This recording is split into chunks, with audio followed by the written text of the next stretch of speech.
If you had the chance to take down the one who shattered your world, would you seize it, even if it meant transforming into a version of yourself you scarcely recognized? Miles Carter never craved much from life.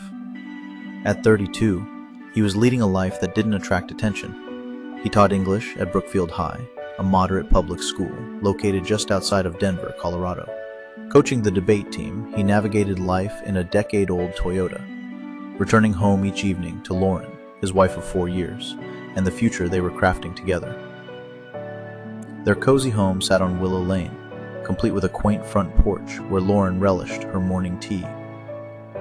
Inside, the walls were decorated with the books he'd collected over his teaching career, each one a treasured piece of his journey.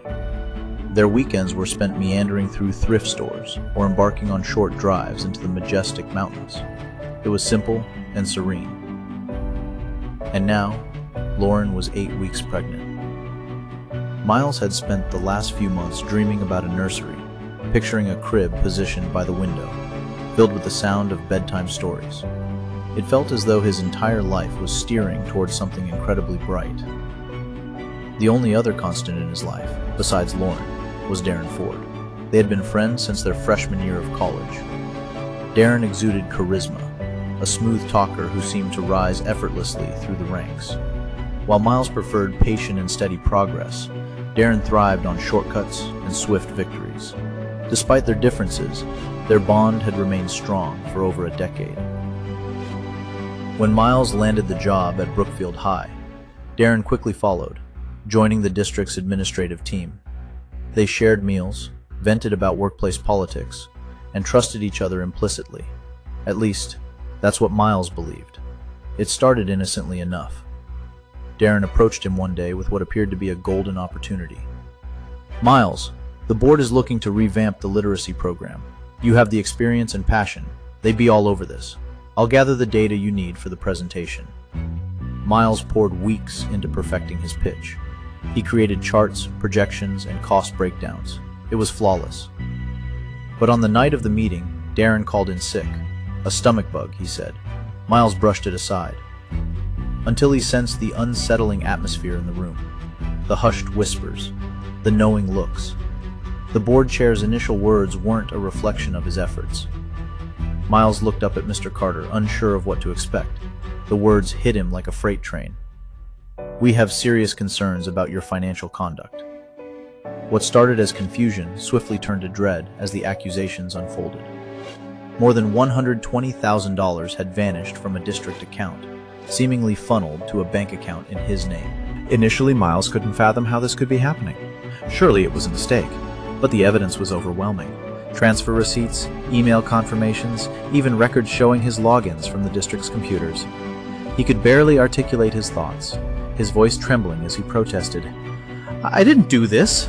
Someone's trying to frame me!" But in the face of suspicion, his claims of innocence rang hollow. The media wasted no time sensationalizing the story. Local teacher in shocking embezzlement scandal. His image dominated local news outlets, and social media exploded with rumors. Students murmured in the hallways, and parents clamored for justice. Lauren stood by his side, determined to support him. But the mounting pressure, the incessant calls from reporters, the impending trial, the relentless legal fees, became unbearable. Just 2 weeks before the court date, Lauren faced her own heartbreak with a miscarriage. The silence that followed was suffocating. She left to stay with her sister, while Miles remained alone at the kitchen table each night, staring at the empty nursery that would never be filled. At the trial, Darren emerged as the prosecution's star witness. He claimed that Miles had free access to the district's grants, noting that he had seen suspicious behavior but hesitated to act. He presented digital logs as evidence of Miles's authorizations for the stolen transfers. The jury deliberated for less than 3 hours before reaching a verdict. Prison changes a man. During that first year, Miles clung to who he used to be, quiet, decent, and trusting. But that man faded away. He learned to keep his head down, speak less, and observe more intently. He immersed himself in reading, law texts, cybersecurity guides, anything that exposed how people exploit systems. At night, lying on his cot, he relived those events repeatedly. The truth became clear. Darren had orchestrated it all. He had provided the data for a literacy project, accessed Miles's computer during breaks, and harbored a hidden ambition, fueled by a desire for money. By year 5, his anger had morphed into something sharper, more calculated. It was no longer an uncontrolled blaze, but a cold, methodical fire. Sentence: 5 years in federal prison. When Miles got out, he didn't head back to Denver. He disappeared, growing a beard and adopting a new identity: Evan Hale. He settled into a small apartment in a neglected part of Kansas City. Initially, he took on odd jobs, repairing computers, handling data entry. Quiet, forgettable work. But in his spare time, he was busy honing a new skill set, diving deep into data forensics, encryption, and penetration testing. 2 years went by before he finally made a move against Darren. He started off by casually observing, monitoring social media accounts, reading news articles, and checking district newsletters. Darren had climbed the ranks to become assistant superintendent, married with 2 kids in a sprawling 6-bedroom house in the suburbs. Rumors swirled that he was being considered for superintendent. He delivered speeches on the importance of integrity in education, but Miles saw the signs beneath the surface: extravagant vacations, cars that far exceeded the salary of a public servant, and a shell company registered in his wife's name. And then he hit the jackpot. Grant disbursements that didn't align with public records. Miles took his time. He understood that revenge is best served with patience. Over several months, he broke into Darren's personal cloud storage. It wasn't an easy task. Darren had solid security, but everyone slips up eventually. One recycled password across multiple accounts became Miles's key. What he uncovered was staggering. Bank statements from offshore accounts, audio recordings of under-the-table deals with contractors, fake invoices, emails that casually admitted to the original setup, mentioning that framing Miles was the cleanest solution. Miles saved everything. Instead of rushing to the police, he decided to create a narrative. He invented an online persona, Ashwalker, a faceless whistleblower who is committed to unearthing corruption in education. He began producing explosive short videos and leaking documents, all while skillfully enticing the media. It all began with a single viral post, a video featuring Darren's face and voice, with his fraudulent activities flashing across the screen. The caption read, "This man has stolen more from children than any thief could from a bank." The response was swift. In a matter of days, Darren found himself trending on Twitter. News crews set up camp outside his home.